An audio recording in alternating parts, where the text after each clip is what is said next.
stand on this shore, the Cuban shore, looking out at that distant horizon, believing again that I'm going to make it all the way across that vast, dangerous wilderness of an ocean.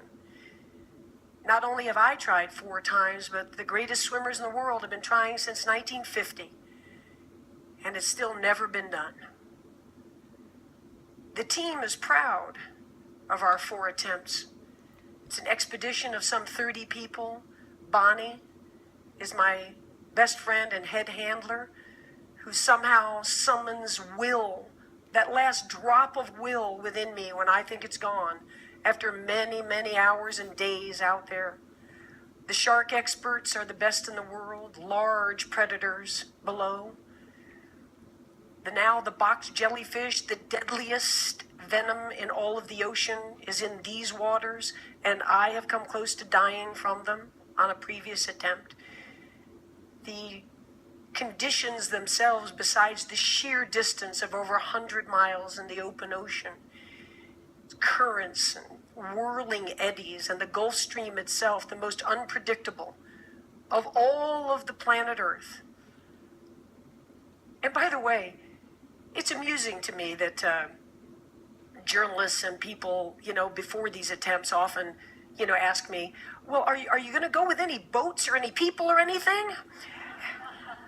And I'm thinking, what are they imagining? That I'll just sort of do some celestial navigation and, carry a Bowie knife in my mouth, and I'll hunt fish and skin them alive and, eat them, and maybe drag a desalinization plant behind me for fresh water.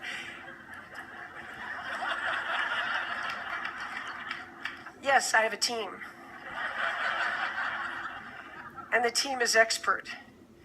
And the team is courageous and brimming with innovation and scientific discovery, as is true with any major expedition on the planet. And we've been on a journey. And the debate has raged, hasn't it, since the Greeks, of isn't it what it's all about? Isn't life about the journey, not really the destination? And here we've been on this journey, and the truth is it's been thrilling.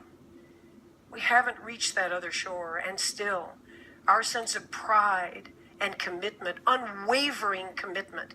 When I turned 60, the dream was still alive from having tried this in my 20s and dreamed it and imagined it. The most famous body of water on the earth today, I imagine, Cuba to Florida. And it was deep in my soul.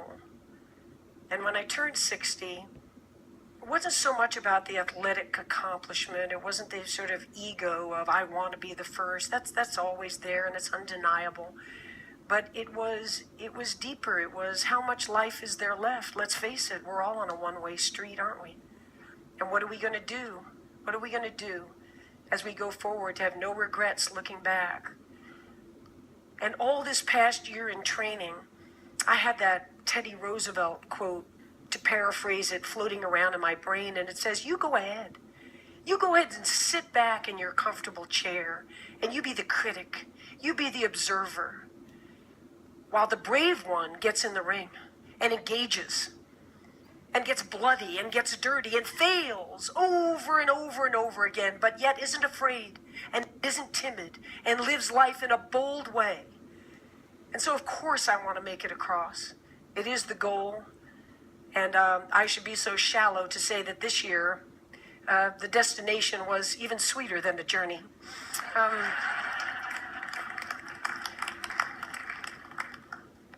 But the journey itself was worthwhile taking.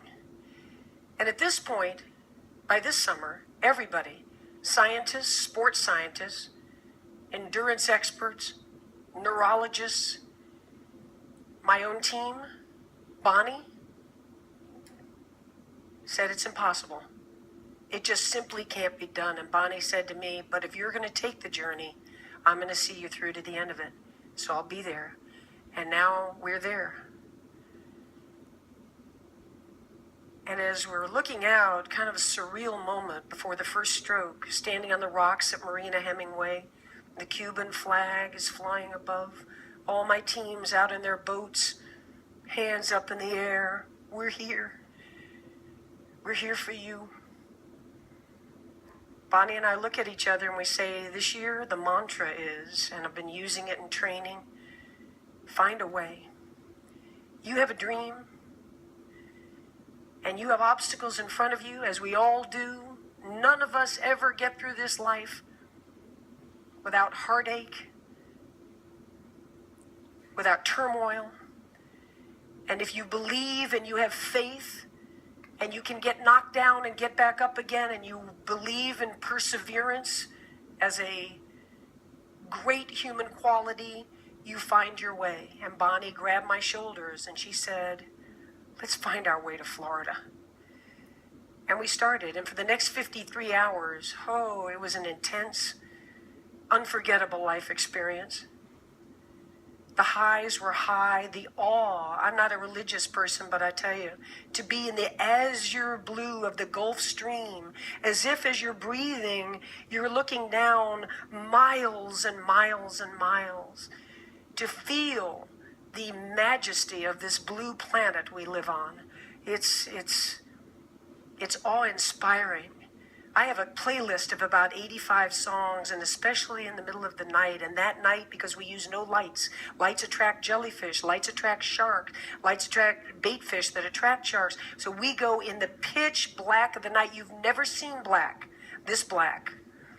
You can't see the front of your hand, and the people on the boat, Bonnie and my team on the boat, they just hear the slapping of the arms, and they know where I am because there's no visual at all.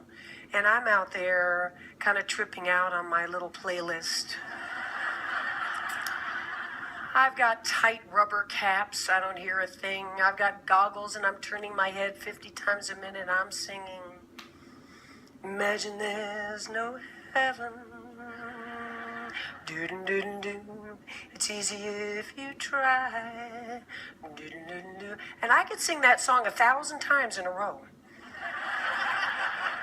Now there's a talent unto itself. And each time I get done with, ooh, you may say I'm a dreamer, but I'm not the only one. 222. Imagine there's no heaven. And when I get to at the end of 1,000 of John Lennon's Imagine, I have swum 9 hours and 45 minutes. Exactly. And then there are the crises. Of course there are.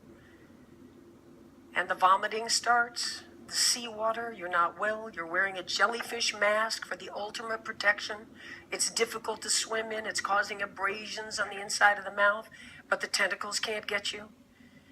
And the hypothermia sets in, the water's 85 degrees, and yet you're losing weight and using calories. And as you come over toward the side of the boat, not allowed to touch it, not allowed to get out, but Bonnie and her team hands me nutrition and asks me what I'm doing, how am I all right? I am seeing the Taj Mahal over here. I'm in a very different state. And I'm thinking, wow, I never thought I'd be running into the Taj Mahal out here. It's gorgeous. I mean, how long did it take them to build that? It's just so, woo.